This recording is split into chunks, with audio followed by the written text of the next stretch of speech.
Dans ma dernière vidéo, je t'ai parlé de la peur de l'échec, de ces peurs qui se renferment sur toi et t'empêchent d'être la meilleure version de toi-même. J'ai créé cette chaîne et je me suis engagée à poursuivre mes projets. Mais je voulais aller encore plus loin, sortir réellement de ma zone de confort et me prendre une grosse claque. Le genre de claque qui te fait voir le monde de toutes les couleurs. J'ai toujours été la fille qui passe sa journée à rêver. Rêver de bonheur, de paix, de réussite. M'imaginer sans plus aucune contrainte financière et pouvoir rendre l'appareil à mes proches. Beaucoup de gens me trouvent naïve et irréaliste. Mais qu'est-ce que la réalité au juste ? Elle diffère en fonction de tous. Et surtout, c'est toi qui la conçois en choisissant d'agir de la manière dont tu agis. Je ne sais pas si c'est l'effet de mon entrée dans la vingtaine, la fin proche de mes études ou tout simplement une prise de conscience soudaine, mais en ce moment, je réalise que le temps passe atrocement vite et que les années défilent d'un cliquement de cils. Je pense aussi que le Covid a beaucoup joué dans ce ressenti, en nous coupant du monde et de la réalité pendant presque 3 ans. De mes 19 ans à mes 23 ans aujourd'hui, j'ai du mal à concevoir réellement ce qui s'est passé. Mais je sais que ce temps de réflexion m'a permis de réfléchir à ce que je voulais vraiment faire de ma vie et à prendre conscience que personne n'allait construire ma vie pour moi. En clair, si je veux quelque chose, il faut que je mette tout en œuvre pour y parvenir. Prochain arrêt, Bandol. Ok, sur le papier, ça a l'air plutôt simple. Mais dans la réalité, ça prend un effort presque surhumain pour dépasser tous ces blocages psychologiques et prendre des initiatives pour se rapprocher de la vie que l'on souhaite. L'indécision est toujours présente. Comme le dit Pablo Coelho dans L'Alchimiste, il n'y a qu'une chose qui puisse rendre un rêve impossible, c'est la peur d'échouer. C'est fou comme souvent, les choses dont on aspire le plus sont celles qui nous paralysent et deviennent presque insurmontables. Mais de quoi est-ce qu'on a peur exactement ? Peut-être de réaliser que nos rêves sont plus beaux quand on les idéalise, ou peut-être aussi de se rendre compte que il en faut des efforts et de la force mentale pour y arriver. Ou aussi tout simplement de ne pas savoir si c'est réellement ce que l'on souhaite au final. Parfois, j'ai l'impression que notre cerveau n'aime pas que l'on sorte de notre zone de confort et fait tout pour nous convaincre que c'est une mauvaise idée. Pourtant, la mauvaise idée, à mon sens, c'est d'attendre que les années défilent et que les rêves se fanent sans qu'on ne puisse plus rien y faire. Souvent, j'aime bien penser que la vie est un peu comme un voyage.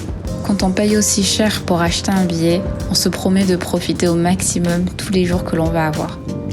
On est tout excité par la phase de découverte au début, puis la fatigue se fait ressentir et l'on pense à ralentir le rythme.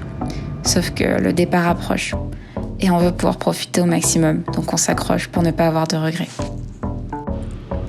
Dans un voyage, on veut pouvoir vivre de nouvelles expériences. On galère aussi souvent, mais il faut juste être patient pour laisser les nuages faire place au soleil. Je pense que chaque personne doit pouvoir écrire son histoire. En étant petite, j'ai eu la chance d'avoir une maman formidable. Elle m'a poussée à être la personne que je suis aujourd'hui. Ma maman, je l'admire. Et pas seulement parce que c'est ma maman, mais aussi par rapport à toutes les histoires et anecdotes de jeunesse qu'elle nous racontait à ma sœur et moi quand on était petites. Elle a pris des responsabilités très jeune et est partie faire ses études à l'étranger. Elle a aussi créé sa propre entreprise et assisté à de nombreux événements internationaux pour défendre des causes qui lui étaient chères.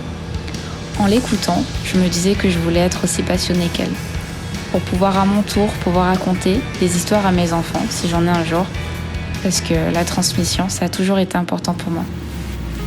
C'est elle qui a permis de construire le monde que nous connaissons aujourd'hui. Je réalise doucement que pour l'instant, je n'ai fait que suivre le chemin que mes encadrants ont tracé pour moi. Ma maman, l'école, la société. Autant dire qu'il est temps que je prenne à présent les choses en main et que je construise ma propre histoire. Le monde est tellement vaste et beau. Tout semble si insignifiant quand on prend de l'altitude pour l'observer d'un autre œil. Je pense que le plus dur, c'est aussi de ne pas savoir quelles vont être les répercussions de nos actions. De traverser les barrières de l'inconnu, seul, en assumant entièrement les conséquences, et en se disant que quelque part dans le monde, à un moment donné, on finira par trouver sa place et trouver du sens. Ou encore, si je reprends Pablo Coelho dans L'Alchimiste, pouvoir trouver sa légende personnelle, soit cette chose que tu as toujours souhaité faire. Une autre citation dans son livre qui nous amène à réfléchir sur le sens de nos actions est la suivante. Si vous pensez que l'aventure est dangereuse, je vous propose d'essayer la routine, elle est mortelle. Au moment où je suis en train d'écrire ce script, je suis dans un avion en direction de la ville où tout est possible, ou encore la ville qui ne dort jamais. Oui, tu l'as compris, je pars à New York, ou encore New York City, comme on l'entend souvent. Seule, à 22 ans, pour un stage de 2 mois. Et pour être complètement honnête avec toi, je flippe total. Tellement que j'étais à 2 doigts d'annuler à la dernière minute. Au travers la fenêtre de l'hublot, je ressens un sentiment très étrange en observant de haut cette ville qui s'est développée en un rien de temps, par des personnes qui ont tout quitté pour venir s'installer ici, loin de chez eux. Les lumières la nuit sont vraiment impressionnantes. La ville nous fait nous sentir tout petits.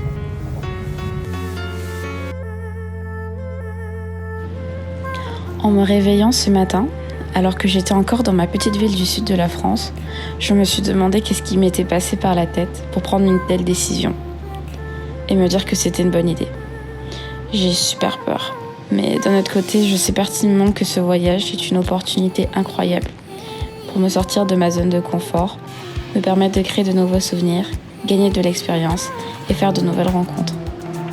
Mais aussi et surtout, me prouver à moi-même que je ne suis plus cette petite fille qui rêve dans son coin. Je prépare ce voyage depuis maintenant plus de 3 mois, de manière automatique et complètement détachée. Après avoir enchaîné une période d'1 mois super mouvementée avec mes partiels de fin d'année, j'ai mis la clé sur la porte de ce chapitre de ma vie pour en ouvrir un nouveau. Ce serait mentir que de dire que je n'ai pas pris peur en arrivant et que tout était comme je l'avais imaginé. Les conditions du Airbnb étaient vraiment pas celles qui étaient indiquées dans l'annonce. Et comme à chaque début d'aventure, ou à chaque sortie de sa zone de confort, le doute s'installe. J'ai conscience que là, c'est encore ma peur de l'inconnu qui m'empêche de profiter au maximum de l'expérience. Du coup, en général, ce que je fais quand j'arrive dans un nouvel espace, c'est que je le mets à ma sauce pour pouvoir me sentir comme chez moi. Au bout du 2e jour, j'ai fini par ranger ma valise et faire de l'ordre, et autant te dire que ça fait du bien. Je ne sais pas s'il y a des études scientifiques qui existent sur le fait que le ménage et le rangement apaisent l'esprit, mais honnêtement, ça m'apporte un bien fou et ça m'apaise l'esprit. Tant que mon environnement extérieur est bordélique, je n'arrive tout simplement pas à voir les idées au clair. Je décide de ne pas m'abattre sur mon sort parce que c'est quand même incroyable que je me retrouve à New York en ce moment même. J'ai pu trouver ce stage et j'en suis entièrement reconnaissante. Et aussi, je suis arrivée saine et sauve, et ça, c'est le plus important. En arrivant dimanche soir à 19h30 heure locale, soit 1h30 du matin en France, je m'attendais vraiment pas à être aussi décalée et bouleversée par le décalage horaire. Mais pourtant, les 6 heures de décalage, je les ai bien senties. J'avais des nuits complètement décalées les premiers jours, en allant dormir à 18h et en me réveillant entre 3h et 4h du matin. J'ai directement commencé le stage le lundi qui a suivi. Mon entreprise de stage se trouve à 45 minutes à pied de mon Airbnb. Il y a des transports, mais on m'a prévenu dès mon arrivée qu'ils n'étaient pas aussi fiables qu'en France, donc j'ai préféré marcher, histoire de conserver une bonne forme physique et me permettre de réfléchir sur le chemin. Je n'ai pas regretté ce choix, car le paysage sur mon chemin est dépaysant. C'est fou de se retrouver là, après avoir consommé autant de séries et de films américains. Il a fallu que je vienne jusqu'ici pour me rendre compte de l'emprise de l'Amérique sur le monde entier. La ville où j'habite pour mon stage se trouve sur la rive gauche de New York, dans le New Jersey, Jersey City. Mon stage est quant à lui situé à Hoboken, un peu plus haut, dans le nord. Le style architectural entre les deux villes est très différent. On sent que les habitants d'Hoboken sont beaucoup plus aisés. Les logements aux alentours sont plus mignons et les quartiers sont super calmes. Idéal pour les familles avec des enfants. Mon premier contact avec le monde professionnel américain a été plutôt rude, on va pas se mentir. Ici, le travail, ça ne blague vraiment pas. Chaque employé de la boîte a un calendrier qu'il doit remplir avec des tickets pour indiquer précisément ce sur quoi il est en train de travailler dans la journée. Le salaire est calculé par heure de travail et non pas par jour. On est vraiment loin de l'image cool et détente que je m'imaginais. L'ambiance professionnelle est difficile à établir avec un tel niveau de stress. Les gens ici sont des amours, mais ils n'ont pas le temps. Ils veulent faire leurs heures pour être payés et honnêtement, je peux les comprendre. J'adore me balader dans ce quartier qui est pour le coup vraiment typique américain. C'est drôle parce que ici toutes les routes sont super géométriques et dans un même quartier, c'est vraiment difficile de les distinguer les unes des autres.